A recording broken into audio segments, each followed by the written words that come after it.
ये आप लोग देख सकते हैं, ये है बिहार का लास्ट बॉर्डर जो कि इस तरफ नेपाल पड़ जाता है।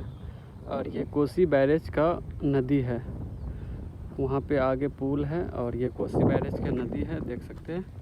यहाँ पे नाव भी लगा हुआ है, जनरेटर से चलता है। हम लोग यहाँ घूमने आए हैं।